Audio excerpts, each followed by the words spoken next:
Hey there, welcome to Anime Rewind, the podcast where we recap our favorite anime shows. I'm James, and with me is Brian. Hello, James.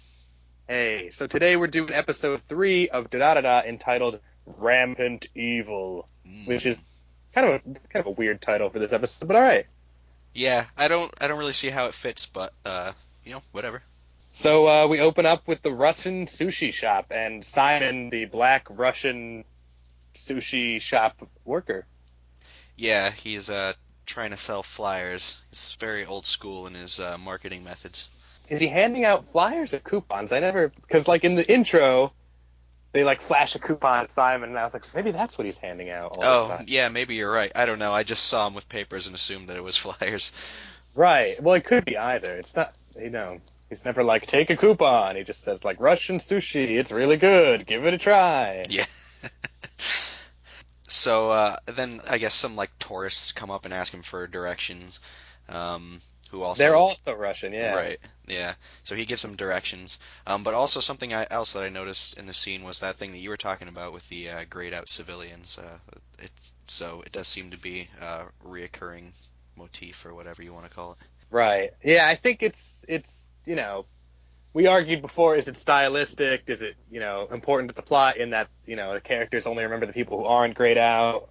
Or is it, a production thing? They don't have to pay for all the background characters. And maybe it's a combination of all three, because I don't think it looks cool. Yeah. So the narrator of this episode is male. It's Simon, isn't it? No, it's a different. The voice is a different narrator, I believe. Okay. It sounded in the Japanese dub, it was a deep voice like Simon's. Oh yeah, see, so I watched the dub, and the voice sounds very different from Simon to me, anyways. But I mean, I suppose I could have that wrong. But yeah, I kind of assumed it was that character who's kind of who left the class in the previous episode. But I could be wrong on that. Okay, maybe it is him, or maybe they changed it when they dubbed it, Yeah, or I'm just like doing. Yeah, that's a possibility.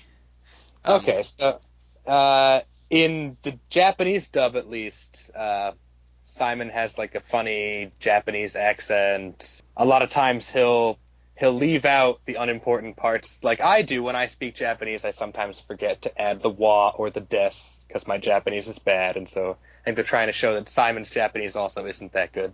Right.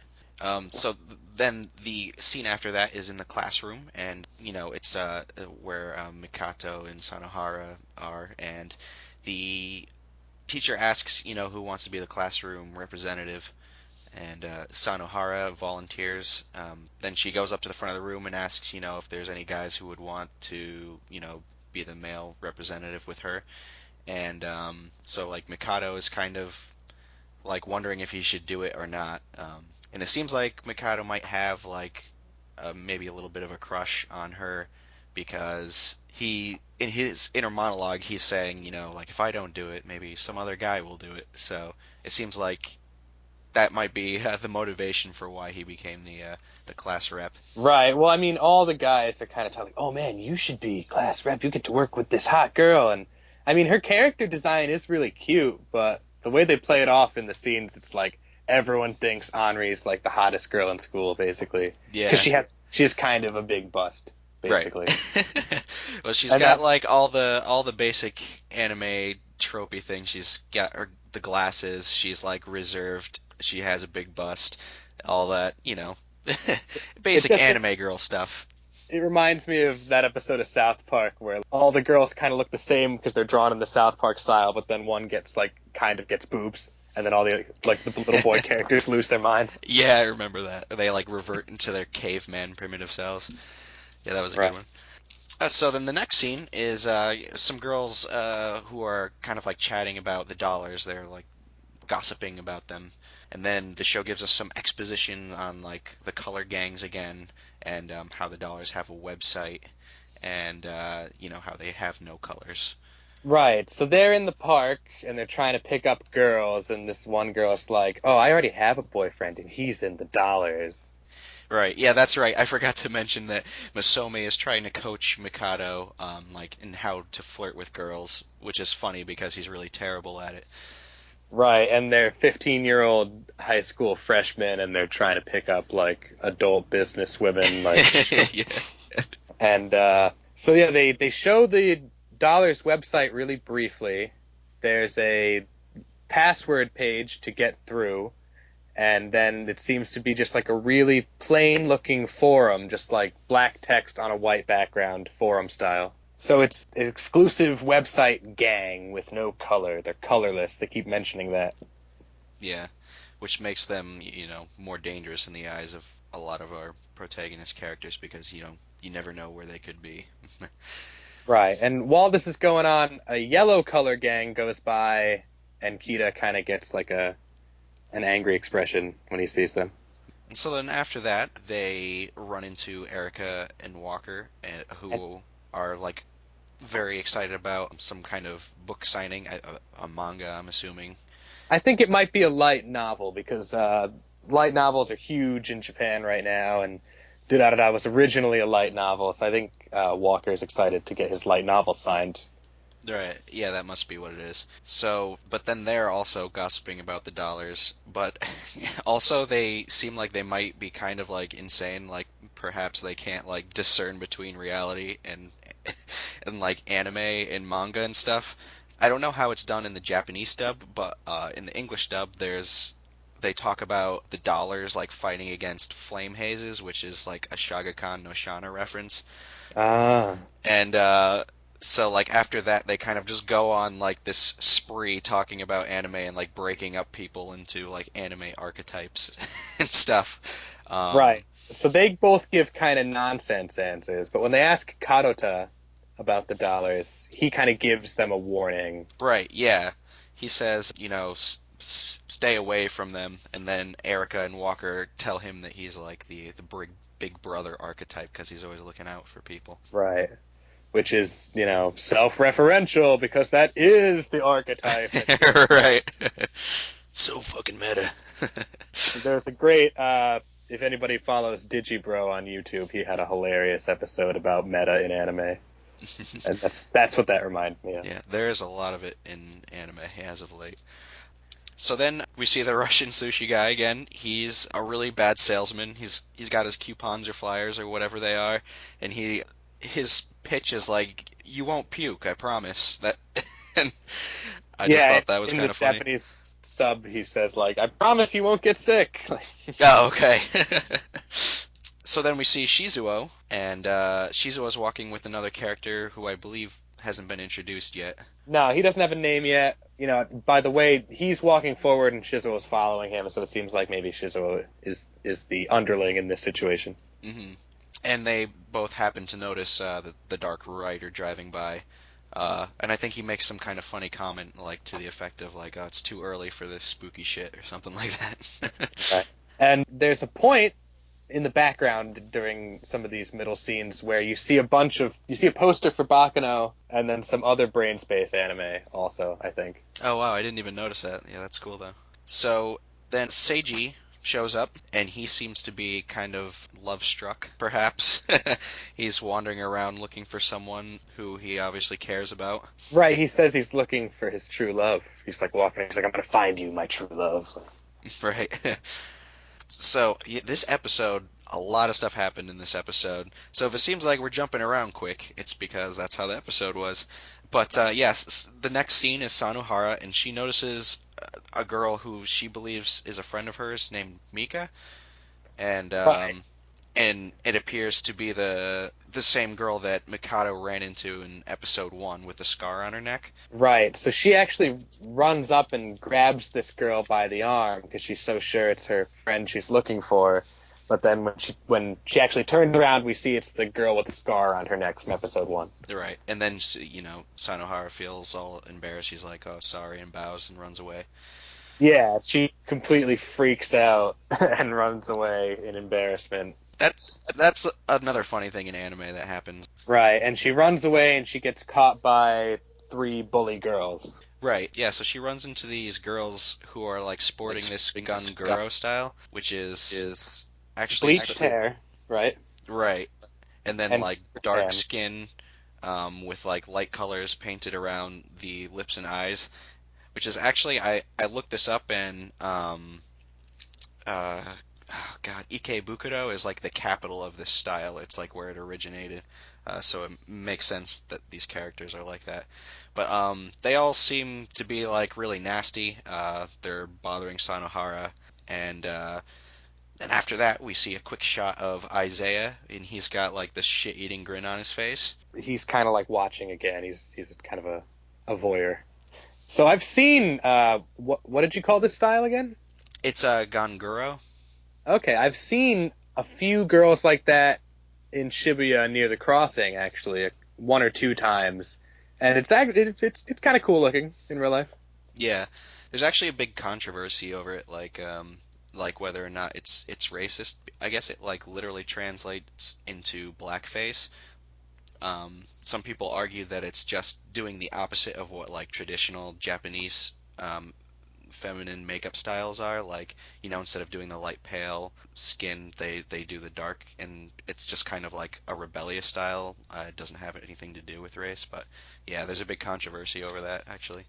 Right. Well, in America, we have people who like to tan a lot, and they get the really, really deep dark tan, and I think it's a legit style. I don't think Yeah, I don't maybe think any harm is meant by it. Yeah. yeah, but anyway, so they're like bullying her. They're like, "Oh, your friend is gone now, so I guess it's open season for bullying you," which is a weird reason to bully someone, but all right. Yeah.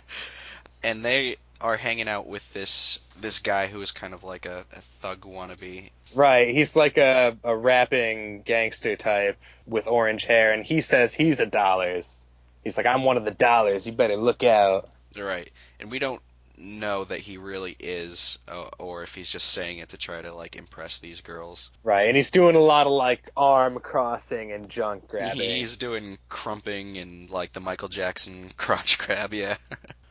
So Kita and Mikado spy this. They walk by the alley and they also, see her getting harassed. Right. And so like Mikado is trying to strategize on he wants to save this girl that he's got what seems to be a little bit of a crush on. And so he's thinking of all the different ways that he can kind of like intervene and save her. But before he can actually act on any of those plans, like Isaiah comes in and shoves him like into the middle of the scuffle.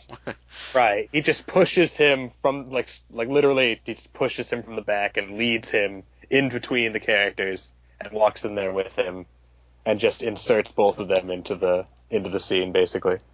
Right. So then after that happens, Isaiah kind of intervenes himself. You know, he says like, usually I let things like this go, but letting girls get beat up is not my thing or whatever. Right. And in the Japanese version, they call him Osan, which is like old man, and he gets really annoyed about that. He's like, "So you can call me an old man even though I'm only 23." Yeah, yeah, he does say that in the English version, but I didn't know that it was an expression. So anyways, the way that he tries to diffuse the situation is by grabbing one of the Gungaro girls' phones and throwing it on the floor. And then he like throws a like temper tantrum or something. He's like manically stomping on the phone, and he's like And getting laughing like a madman. right. Yeah, he's like laughing insanely. Um, and then like something snaps in him, and his face like drops, and then he's just like, "I'm bored now." Like he's That like, was a really legitimately funny photo there, anyway. "Yeah, that was really funny," but it was also like, "Wow, this guy is really fucking crazy." So yeah, the way he gets the phone from the girl is, I guess he's really good with knives. It's like his superpower or something because he slashes the bag and throws a knife and grabs the phone all in the same motion. And then when he gets attacked by the girl's boyfriend, he shaves his head in a single flash. Right. Yeah, so he's using some kind of blade. We don't even see it at first. So he's some kind of knife master and like Sweeney Todd guy. Right. So after that, he sends the thug wannabe guy off. He's embarrassed, so he runs off. And then he turns, and it seems that he is acquainted with Musomi, like they know each other from something that happened previously. Right, and Kita gets a really like shocked, like 1,000-yard stare. He seems really nervous around Isaiah, and Isaiah, introduces himself to Mikado, and then Kita mentions that Isaiah hasn't really been around Ikebukuro too often, and Isaiah responds, "Oh well, I'm here to see somebody, and I've already met them," implying he came to meet Mikado. Right, yeah, so we don't know he's like scouting him out for some reason. Just as they're kind of getting acquainted, Isaiah gets smashed with a flying trash can and goes flying himself. Right, and then from that we know that Shizuo is around. From the first episode where we saw the flying vending machine. Right, so he's like stomps over, and in the Japanese dub, he's like, Isaiah-kun. Yeah, He always addressed. that's basically how it happens. So then at the very same time, that thug wannabe that, ran off embarrassed, he comes back with a bunch of lackeys. Right, so And they're about to fight, and Isaiah pulls a knife on him. Before they can get into it, they're surrounded. right. And all these people, they're all claiming to be the dollars. Right, and Isaiah takes this as his chance to run away, Hmm. and Shizuo gets bashed over the head with a piece of wood. Right. And yeah, that was a kind of a funny moment because like they bash him over the head and he's like, he's got blood all over his face, and he just kind of looks at the guy and says like, he's like, so what am I supposed to like extrapolate from this situation? You were trying to kill me, right? So in that instance, whatever I do to you now doesn't matter. It's all on the table. Right, he's like, so if you hit someone really hard in the head, you can kill them. So basically, this is a fight to the death now. Right. And then basically Shizuo like kicks all the dollars' ass. Right. It's very apparent that he has some kind of super strength.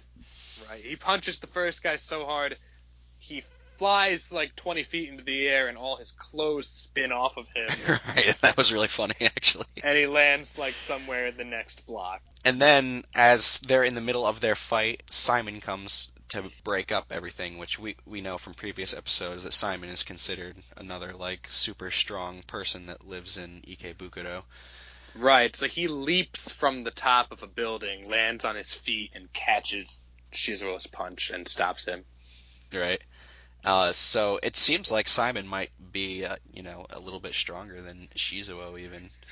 Right, so clearly in the universe of Durarara, we have people who, not being, a mutant or paranormal, but they have, like, some super ability, Right.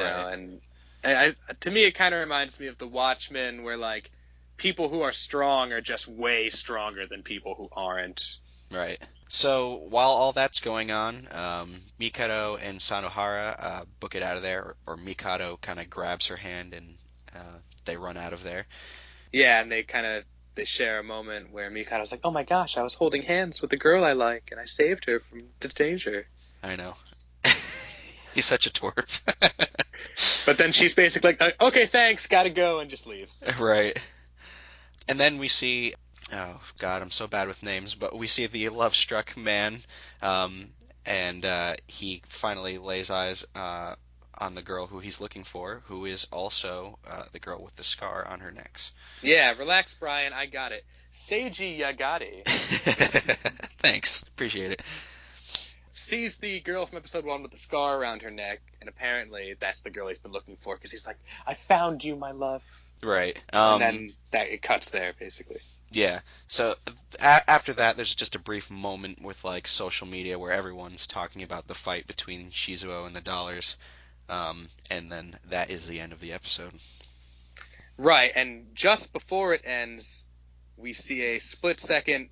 Isaiah's like walking home, and he's on his phone, and we can see he's on the Dollars website.